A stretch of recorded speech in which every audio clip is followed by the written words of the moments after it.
사랑하는 성도 여러분, 한 주의 시작을 우리는 또 말씀 앞에 섭니다. 오늘부터 여러분의 일주일의 삶이 주님이 주시는 특별한 한 주, 또 기쁨이 있고 감사가 있고 은혜가 있는 그런 한 주로 살아가시기를 주님의 이름으로 축복합니다.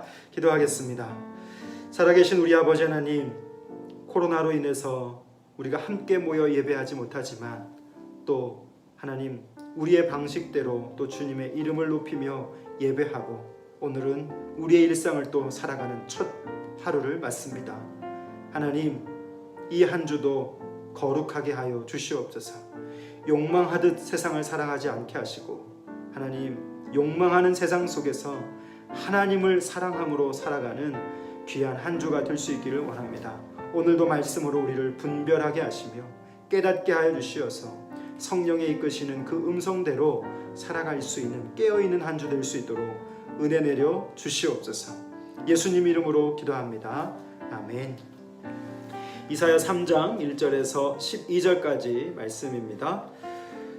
보라, 주 만군의 여호와께서 예루살렘과 유다가 의뢰하며 의지하는 것을 제하여 버리시되 곧 그가 의지하는 모든 양식과 그가 의지하는 모든 물과 용사와 전사와 재판관과 선지자와 복술자와 장로와 오십부장과 귀인과 모사와 정교한 장인과 능란한 요술자를 그리하실 것이며 그가 또 소년들을 그들의 고관으로 삼으시며 아이들이 그들을 다스리게 하시리니 백성이 서로 학대하며 자기 이웃을 잔해하며 아이가 노인에게 비천한 자가 존귀한 자에게 교만할 것이며 혹시 사람이 자기 아버지 집에서 자기의 형제를 붙잡고 말하기를 내게는 겉옷이 있으니 너는 우리의 통치자가 되어 이 폐허를 내 손 아래에 두라 할 것이면 그날에 그가 소리를 높여 이르기를 나는 고치는 자가 되지 아니하겠노라.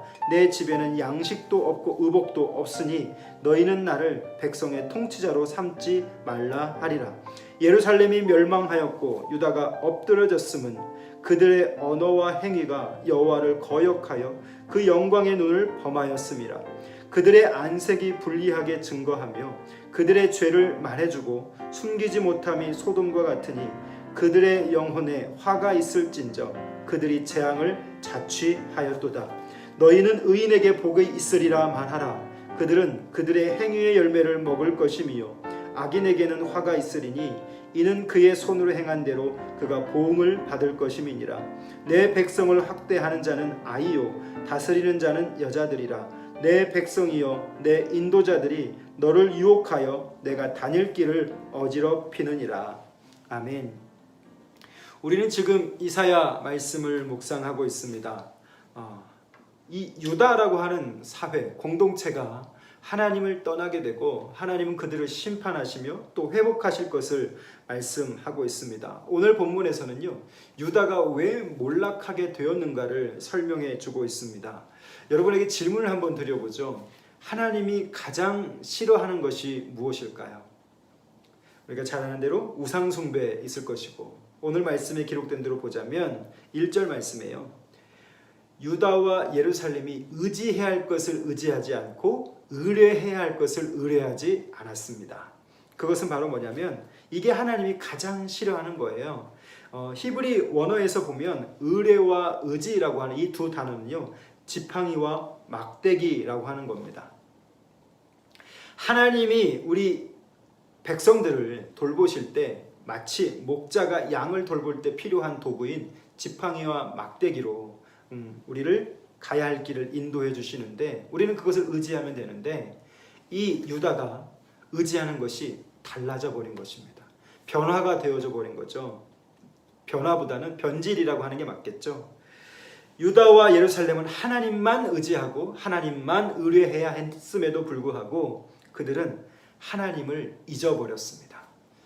하나님을 포기해버리고 그들이 원하는 방식대로의 의뢰와 의지를 세상 가운데서 찾게 되어진 것입니다. 그래서 오늘 하나님은 뭘 말씀하시냐면 모든 것을 제하시겠다라고 말합니다. 하나님은 모든 것을 제하시는데 첫 번째, 그들이 먹는 식물을 제거하십니다.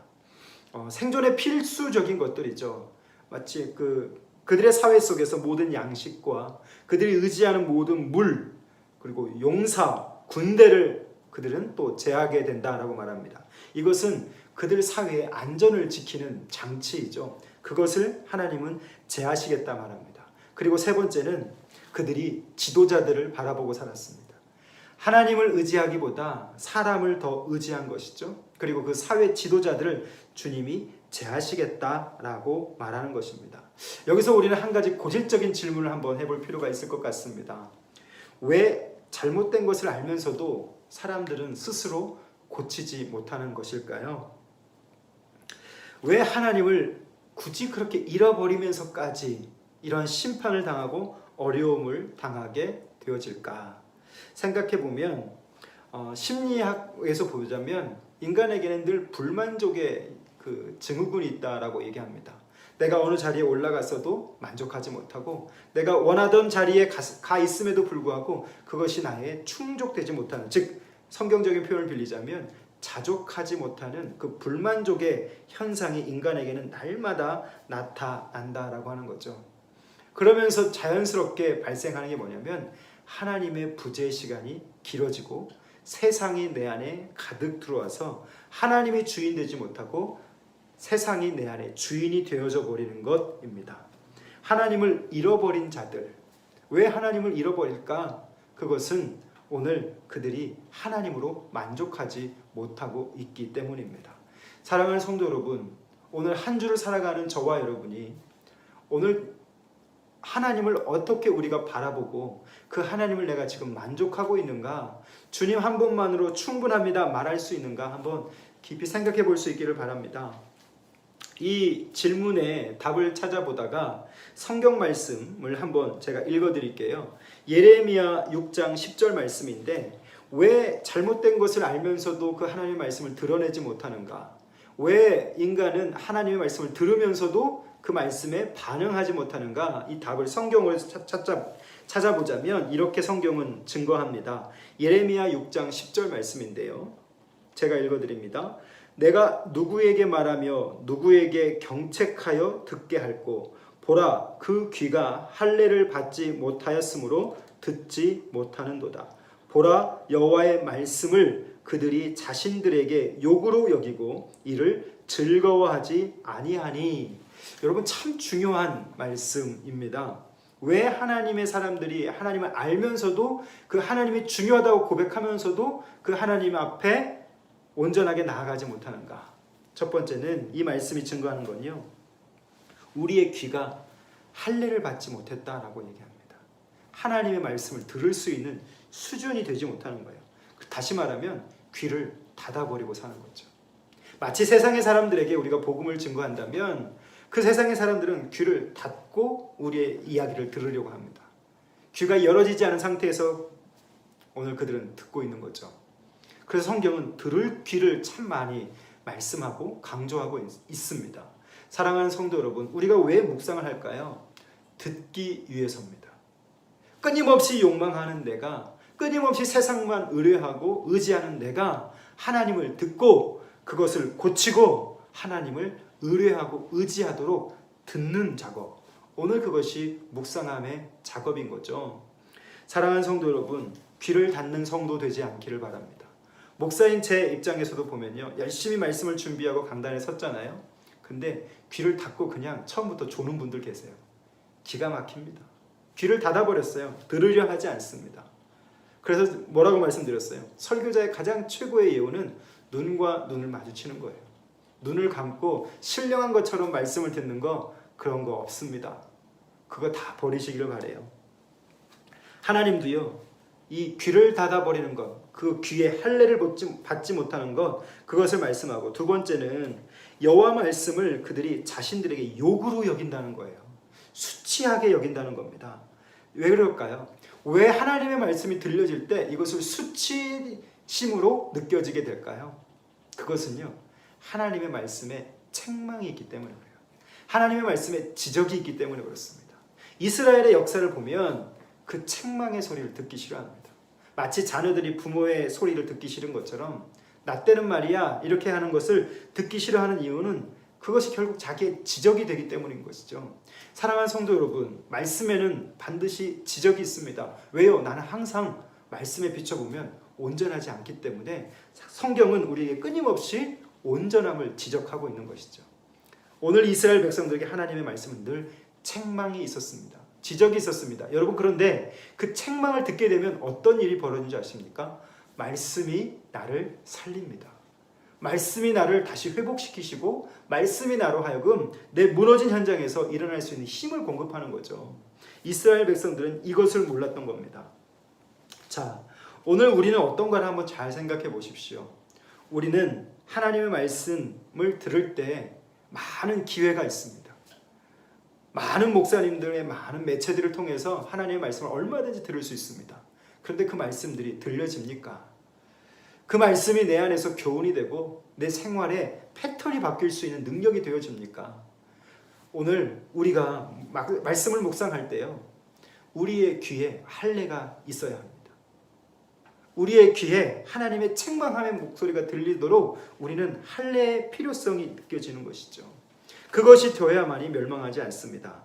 오늘 우리의 본문 말씀을 보게 되면요, 8절 말씀인가요? 8절 말씀에 예루살렘은 멸망하였다. 유다가 엎드러졌다.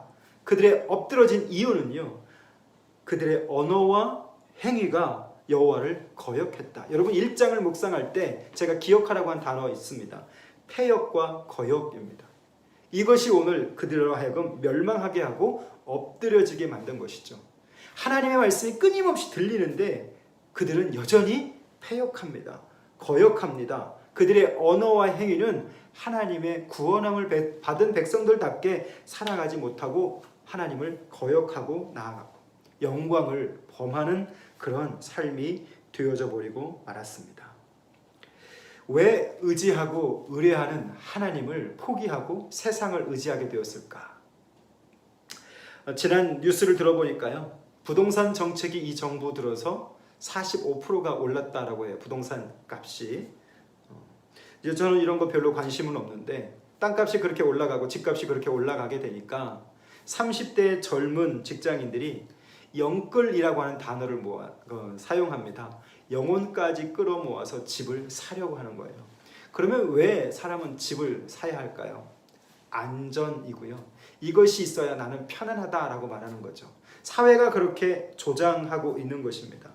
내 물질과 소득이 남들보다 비교해서 조금 더 못 미치면 그것에 우리는 좀 더 많은 욕심을 내게 되어집니다. 이것이 바로 우리가 가지고 있는 본능적인 모습이겠죠. 하나님을 의뢰하고 의지하면서도 여전히 우리 안에 욕망하는 그것들이 제거되지 못하면 우리도 귀를 닫아버린 자가 되어집니다. 그리고 우리도 멸망하고 엎드려져 버리는 자가 되어지죠. 하나님을 말하면서도 그 중심에서는 세상의 집값이, 세상의 그 어떤 삶의 질이 더 요구되어지는 우리의 모습들을 보면서 오늘 우리가 버려야 할 것이 무엇인지, 그 말씀을 듣고 우리는 무엇을 취해야 되는지 생각해 봐야 합니다. 왜냐하면 오늘 여기 말씀 속에서요, 하나님을 버리게 되면, 세상을 더 의뢰하고 의지하고 하나님을 버리게 된다면, 세상을 더 의지하게 된다면 성경은 말합니다. 혹독한 대가를 치른다라고 하는 거죠. 오늘 내가 이것이 있어서 안전하다라고 하는 그것을 여러분 한번 잘 생각해 보십시오. 여러분은 무엇 때문에 편안하고 안락하십니까? 또 여러분은 무엇이 있어서 나는 좀 괜찮다라고 말하는 그 어떤 것이 있으십니까? 그것을 한번 기록해 보십시오. 그리고 그것들을 내가 잃어버리게 된다면 그래도 나는 하나님을 바라볼 수 있는가? 여러분 자신을 스스로 점검해 볼 수 있기를 바랍니다. 여러분, 내가 의뢰할 만한 것들, 의지할 만한 것들, 그것들이 하나님을 잃어버리게 하는 것이 될 수 있어요. 하나님을 잊어버리게 하는 것이 될 수 있고 하나님을 포기해 버리는 것이 될 수 있습니다. 오늘 이스라엘 백성들 그리고 유다 백성들은요, 그들이 엎드러진 이유, 멸망한 이유가 그들의 언어와 행위에 있다라고 성경은 지적합니다. 오늘 여러분의 언어와 행위가 하나님의 사람다운 언어와 행위가 나타나기를 원합니다. 나의 입술의 모든 말과 내 마음의 묵상이 주께 연락되어지는 이 시간이 될 줄 믿습니다. 또 이 시간뿐만 아니라 내가 살아가는 이 한날의 시간 속에서 내가 사람들을 향해 쏟아놓는 언어, 내가 이 세상을 살아가면서 행동하는 모든 행동들이 그대로 하나님의 앞에 보여진다는 것을 기억하시고, 여러분 언어와 행위가 하나님의 사람다운 언어와 행위가 나타날 수 있기를 바라고, 실망하는 어떤 현장에서도 하나님이 부재한 것 같은 내가 아니라, 하나님의 말씀 없는 내가 아니라 하나님의 말씀하심이 늘 있는 그것이 나를 이끌어가는 그런 귀한 삶이 될 수 있기를 주님의 이름으로 부탁드립니다. 기도하겠습니다. 살아계신 우리 아버지 하나님, 하나님을 의뢰하고 의지해야 할 하나님의 사람들이 세상을 더 의뢰하고 의지하는 모습을 보며 오늘 이 모습이 또한 나의 모습인 것을 보게 되어집니다. 하나님이 이것을 제일 싫어하는 것인데, 그래서 생존의 필수적인 것들을 제거하시고 하나님을 다시 보게 하시는데, 하나님, 왜 우리는 잘못된 것을 알면서도 스스로 버리지 못하고 새롭게 하지 못하는지 깊이 생각할 수 있는 이 시간이 될 수 있기를 원합니다. 오늘 나의 신앙의 삶 속에서 하나님을 거역하고 하나님을 패역하게 여기는 자 되지 않게 하시고, 하나님 말씀이 들려질 때마다 내 귀가 할례 받은 자의 귀가 되게 하시고 그 말씀을 듣는 귀가 되게 해 주시옵소서. 하나님의 말씀을 들을 때 귀를 닫아버리는 자 되지 않게 하시고, 하나님의 말씀을 들을 때 책망이 내게 다가와도 그 말씀을 아멘하고 받을 수 있는 믿음이 있어지기를 원합니다. 고쳐지는 내가 될 수 있기를 원합니다. 많은 말씀의 기회가 있음에도 불구하고 변하지 않고 여전히 세상을 욕망하는 이유는 내가 귀를 닫았기 때문이요, 그 하나님의 말씀을 욕으로 여기고 있는 오늘 이들의 모습이 나의 모습임을 봅니다. 끊임없이 욕망하는 이 세상 속에서 우리의 언어와 행위가 하나님을 거역하는 삶으로 되지 않게 하시고, 하나님, 믿는 자답게 나의 입술의 모든 말과 행동이 주님 앞에 하나님이 존재하시는 것처럼 살아갈 수 있는 이 한 날, 이 한 주가 되게 하여 주시옵소서. 예수님 이름으로 기도합니다. 아멘. 사랑하는 성도 여러분, 오늘부터 일주일 하나님이 여러분과 함께 하실 것입니다. 어떤 현장에서든 힘내시고 어떠한 절망과 근심의 자리에서도 하나님의 말씀을 들으시고 그 말씀을 힘내시는 우리 귀한 성도들 될 수 있기를 주님의 이름으로 응원합니다. 감사합니다.